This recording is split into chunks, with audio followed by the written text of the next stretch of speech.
Dust shimmered like broken glass in the air, caught in the merciless sun. The girl crouched in the yard, fingers pressed deep into the parched ground as if her touch could anchor something. Her fear, her mother's breath, the thin wail of the baby inside the house. The cicadas shrieked from the cottonwoods, drowning out her heartbeat, and the smell of blood clung to the wind. Her palms were raw from chores, from carrying water, from holding her mother upright after they had whipped her. Mama's back had split under the lash-like paper, and now every shallow breath sounded like tearing cloth. The girl rose slowly, as though the weight of the air had grown heavier, and wiped her hands on her faded skirt.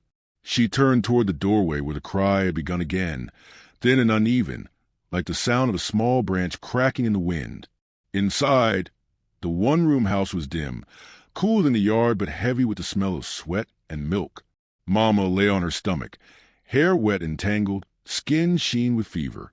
The girl moved with quiet purpose, her feet memorizing the path between the water bucket, the table where clean rags were folded, and the bed. She worked as though she feared her own noise would shatter Mama's grip on life. The baby lay in a basket near the hearth, dark-eyed and restless. The girl bent to lift her, pressing the infant against her chest, whispering something too soft for even herself to hear. She had no lullabies left. The sound that escaped was closer to a hum of defiance than comfort. Outside, the wind picked up, scattering dust like powder over the bare yard. The girl kept her head down, thinking of the townsfolk who had stood in the square and watched as the whip fell. She had seen their faces, blank, curious, some even smiling, and she could not forget the way they had turned away afterward as if nothing had happened. When the water in the bucket was gone, she set the baby down and took up the yoke, heading toward the well half a mile down the road. The earth cracked under her bare feet. At the well, she hauled the rope hand over hand, feeling the muscles in her arms burn, feeling the world tilt with each pull. By the time she turned back toward the house, her breath came hard and the sun had slid lower, throwing a golden haze over the grass. At the edge of the property, a shadow fell across the road. She stopped short, clutching the yoke tight. A man stood by the fence, hat pulled low, horse tied loosely to a post. He was tall, sun-darkened, with dust on his boots and stillness that felt out of place in the restless wind. "You from here?" His voice was low, not unkind, but it cut through the air like the sound of stones skipping on water. She said nothing, only shifted the weight of the water on her shoulders. The man nodded once, as though her silence was answer enough. "They said someone here needed help," he said after a pause. "Show me where." Her throat tightened. No one from town would have sent him. Not after the whipping. Not after the words they'd spit about Mama's sin. Maybe he'd come on his own. Maybe he wanted something. She took a step back, ready to retreat, but the look in his eyes stopped her. He wasn't staring at her the way the townsfolk did. His gaze rested steady and quiet, like he was willing to wait all day if she wanted him to. The girl hesitated, so long the wind changed, lifting the hair from her face. Finally, she nodded, a small motion that felt like it might change everything. She led him across the yard, dust swirling around their ankles. He walked without hurry, boots crunching softly, stopping at the doorway until she motioned him inside. The house seemed even smaller with a minute, but he removed his hat before stepping over the threshold, and somehow the room did not feel crowded. Mama stirred when his shadow fell across the bed. The girl saw fear flicker in her mother's eyes, but the man only crouched to look at her back, his face unreadable. "She's burning up," he said. "She won't last if it turns worse." The girl's hands twisted in her skirt. "I've been cleaning it," she said quickly, defensive. He shook his head slightly, not at her but at the wound. "Needs more than rags. I'll fetch what I can from my place. You keep her drinking. Don't let her sleep too deep." Before she could answer, he was on his feet again, hat in hand, heading for the door.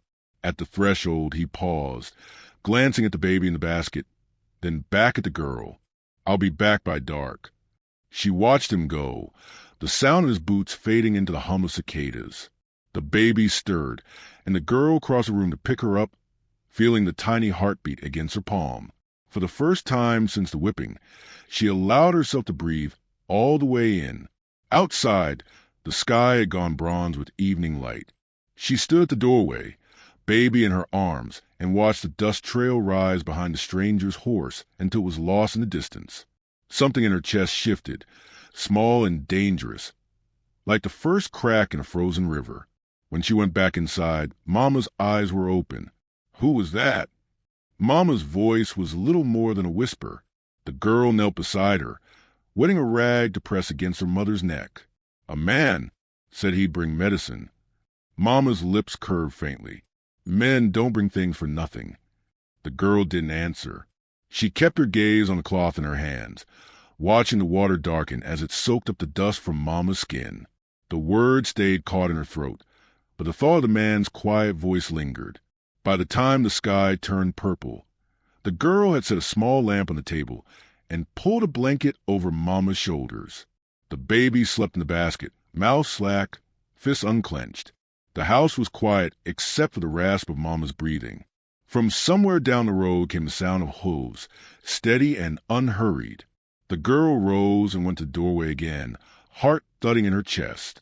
In the fading light, the man came into view, leading his horse this time instead of riding it. He carried something wrapped in cloth under one arm. She did not step back this time as he approached. The wind had died, and the yard was still, as if the earth itself waited to see what would happen next. The man knelt by the bed, unwrapping the bundle he had brought, a small bottle of clear liquid clean cloths, a length of linen. His hands moved with quiet efficiency, and the girl stood close, watching every motion as if she could memorize it. Mama flinched when he touched her back, but she did not resist. The sting of the liquid filled the air with a sharp, clean smell, and Mama's breath hissed between her teeth. "Hold her steady," he said softly. The girl obeyed, her small hands pressing against her mother's shoulders. Mama's skin was hot under her palms, but she stayed still, only whispering once when the man pressed the cloth down, a sound closer to prayer than protest. When it was done, he tied the linen around her back with careful knots, his face serious but not hard. "She'll rest easier now," he said, standing. "But she's not out of danger." The girl nodded. It was the first time anyone had spoken about Mama without blame, without judgment, and the sound of it caught in her chest. For the next days, the man returned each morning and evening, bringing water, food, and more medicine. He never lingered longer than he needed to, never asked for thanks, and never crossed the threshold without removing his hat. He repaired the broken latch on the door one morning, mended the fence another. The girl began to wait for the sound of his horse's hooves, though she pretended not to. She noticed things about him in fragments. The way his hands were callous but careful, the way he kept his voice low near the baby, the way he scanned the horizon before leaving, as if expecting something. He spoke little, and when he did, his words were plain, like stones laid one after another. Mama began to drink more water, to wake for longer stretches. One evening she even sat up against the pillows, hair braided back from her face. The girl brought her broth and saw a faint color in her cheeks. It felt like the first sign of spring after a hard winter. But outside the house, the world had not softened. When the girl walked to the general store for flour, she felt the weight of eyes on her back.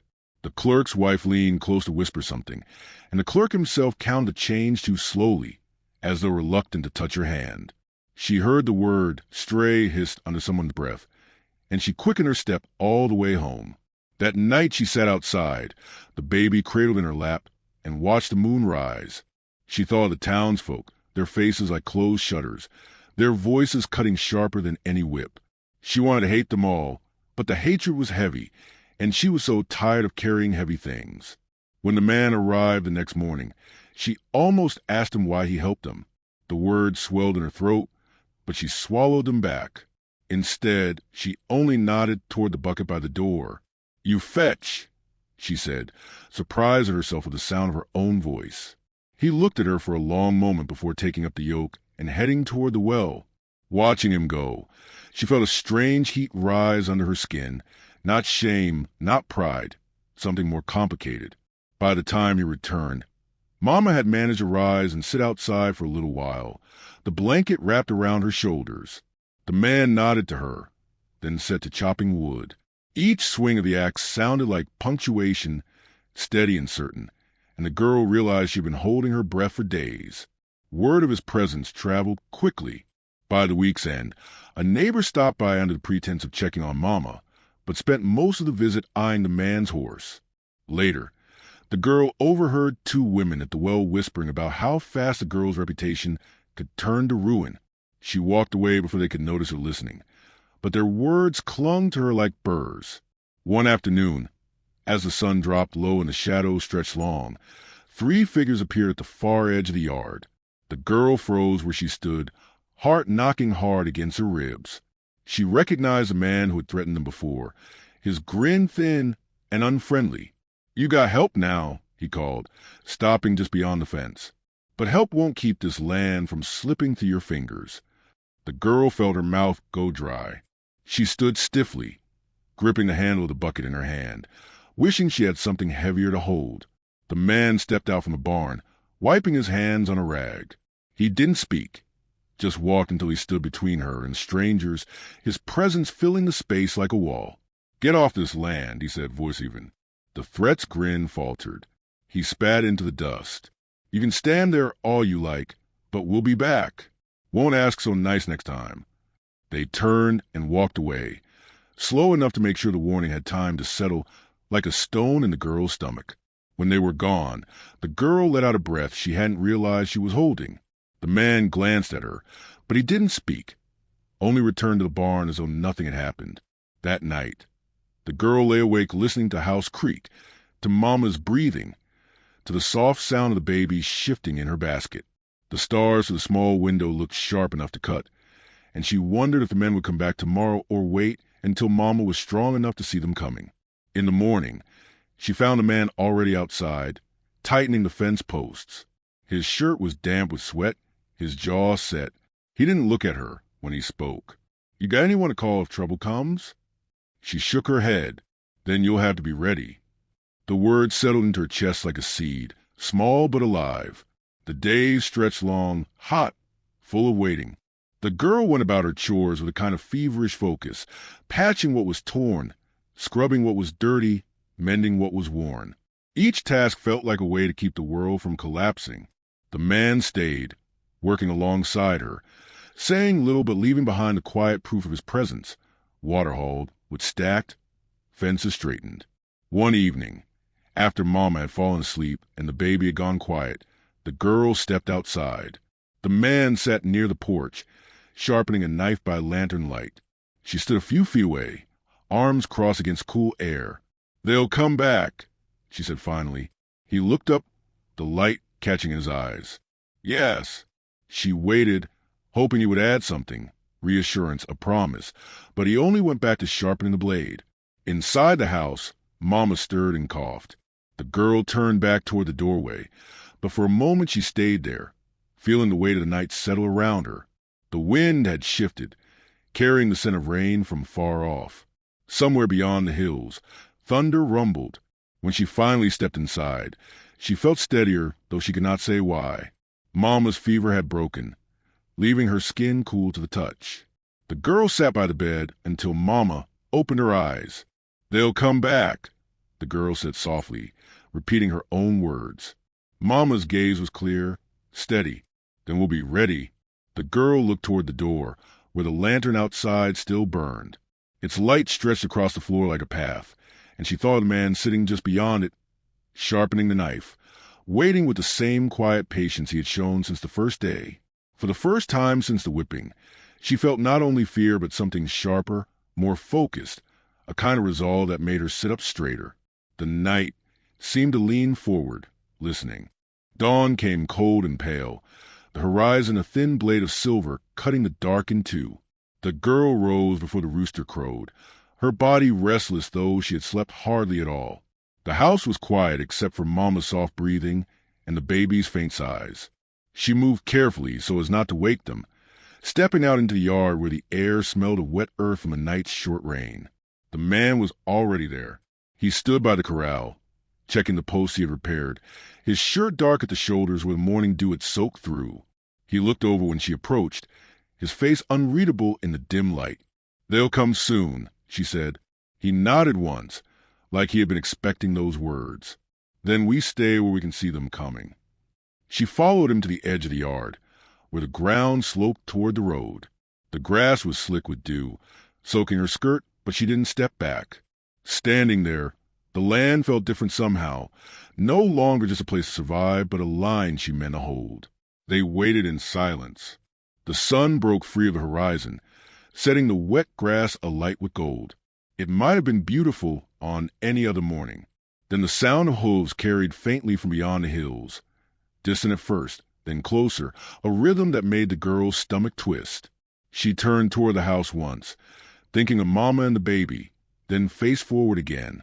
The man's hand rested near the fence post, steady as if the earth itself anchored him there. The riders appeared 3 in number, silhouettes against the rising sun. They came slower than before, but there was no mistaking their purpose. The leader dismounted first, his boots stirring dust. He wore the same grin, but this time it looked stretched thin. "You think you can scare us off," he called. The girl felt her throat tighten, but she forced herself to step forward, her feet sinking slightly into the damp earth. Her voice came out small at first, then stronger. "This land is ours." The man beside her said nothing, only shifted so he stood level with her, not in front.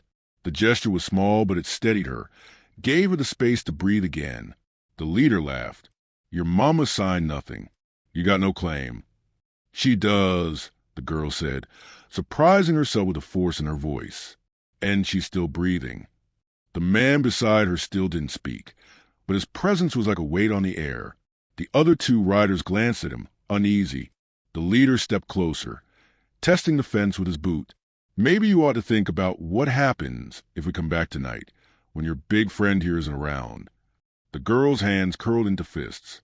She thought of Mama lying inside with her back scarred and healing, of the baby's small chest rising and falling, of the sound of the whip in the square. Something hot and sharp broke loose in her chest. "You won't come back," she said. The man beside her finally moved. His hand rested briefly on the top rail, his gaze fixed on the leader. "She's right. You won't." For a moment no one spoke. The wind picked up, rattling the dry grass. The leader spat into the dust, but his grin had vanished. He swung back onto his horse without another word. The others followed, and soon the sound of hooves faded down the road. The girl's legs felt suddenly weak, but she stayed standing until they were gone from sight. Only then did she step back, breath shuddering out of her. The man touched her shoulder lightly, a brief weight that grounded her before he turned away. Inside, Mama was awake, sitting up against the pillows. Her face was pale, but her eyes were sharp. "They're gone?" she asked. The girl nodded. Mama's lips curved in something close to a smile. "Then it's done." But the girl knew it wasn't truly done. Not yet. The thread had been driven off, but it could return, or another could come in its place. She went about her chores with a kind of fierce precision that day, cleaning, mending, stacking wood as though building a wall. The man stayed through the afternoon, repairing the last section of fence. When the work was finished, he leaned against the post, wiping sweat from his brow. The girl stood a little distance away, holding the baby, watching him. "Will you go now?" she asked. He looked toward the horizon, then back at her. "If I do, you'll still have to keep watch." "I can. I know." His mouth curved faintly, almost a smile, then straightened again. "But I'll stay a while longer." The words settled over her like a blanket, heavy but not unwelcome. That evening the 3 of them sat outside, Mama wrapped in her blanket, the baby asleep in the girl's arms, the man silent beside the porch steps. The air was cooler, touched with the scent of grass after rain. For a long time no one spoke. When the stars came out, sharp and bright, Mama said softly, "Your father used to sit out like this." The girl looked down at the baby, her chest tight. "I don't remember him." Mama's hand found hers, warm and dry. "Then remember this." The man said nothing, but the girl felt his gaze on her for a moment before he turned back to the dark horizon. Days passed. The threat did not return, though sometimes the girl thought she heard distant hoofbeats that turned out to be only the wind. She grew used to the rhythm of the man's presence. The sound of the axe in the morning, the clink of the pail at the well, the quiet scraping of a knife being sharpened at night. One afternoon she stood by the corral, watching the hawk circle high above. It dipped low once, then soared out toward the hills, disappearing against the sky. Something inside her loosened, a knot that had been there since the day of the whipping. When she went back inside, Mama was sitting at the table, mending one of the baby's shirts. The girl sat opposite her and began shelling beans. The house was quiet, but the quiet no longer felt like a weight pressing down. It felt like space opening up. That night, after the baby was asleep, the girl stepped outside. The man was there as always, sitting by the lantern. She sat on the porch step near him, the boards warm from the day's heat. "I was afraid," she said after a long silence. He glanced at her, waiting. "When they came, I thought I'd run, but I didn't." "You didn't." The words were simple, but they stayed with her. She looked out at the yard, at the fence post standing straight and the gate swinging smooth on its hinge. The land stretched wide and quiet under the moonlight, and for the first time she felt like it was truly theirs. The man stood after a while, setting the lantern higher on the porch rail. "I'll keep watch tonight." She nodded, her throat too tight for words. When she went back inside, Mama was already asleep, her face peaceful. The girl lay down beside the baby and closed her eyes. She dreamed of the hawk flying low over the fields, its shadow gliding ahead of it like a road leading somewhere new. When morning came, the air was bright and clean, the sky washed clear. The girl stepped outside, barefoot in the dew, and looked out over the land. The man stood by the gate, leaning on it, watching the sun come up. He turned when he heard her, and for a moment they only looked at each other in the new light. She didn't speak, didn't need to. The days stretched wide before them, full of work to be done, and she felt ready to meet it. Somewhere in the distance, the hawk called once, sharp and bright, and then was gone into the sky. Weeks later, the scars on Mama's back had faded to thin white lines, like writing left by a hand that no longer pressed so hard. The girl stood at the edge of the yard, the baby balanced on her hip, watching the wind roll through the grass. The land no longer seemed like an enemy waiting to swallow them. It breathed with them, slow and steady. The man was near the barn, mending a halter. When he looked up, she lifted her chin in a silent greeting. He tipped his hat, the gesture small but full of meaning, and went back to work. Inside, the table was set for 3. The girl had set it that way without thinking. The habit of waiting for someone gone replaced by the practice of expecting someone to stay. She touched the baby's hair, fine as spider silk, and felt her heart steady. Whatever came next would not find her cowering. The sky was wide, the air warm, and for the first time she felt the world was big enough to hold her. That night, after the yard had gone still and the lanterns burned low, Eleanor sat at the edge of the bed, her hair brushed loose around her shoulders for the first time in months. Luke stood at the window, hat in hand, as if asking permission with the silence. She glanced toward the doorway, where Clara slept in the next room, then back to him. There was no coyness in her look, only the clear relief of a woman who had stopped running. Luke crossed the floor in 3 slow steps, kneeling before her as if to be sure she would not turn away. When she touched his face, it was with both hands, palms trembling, and he bent to her as though he had been waiting his whole life to be called home. When they lay down together, it was not with hunger but with stillness, the quiet filling the room like prayer. Outside, the wind shifted, warm against the shutters, carrying the faint scent of rain.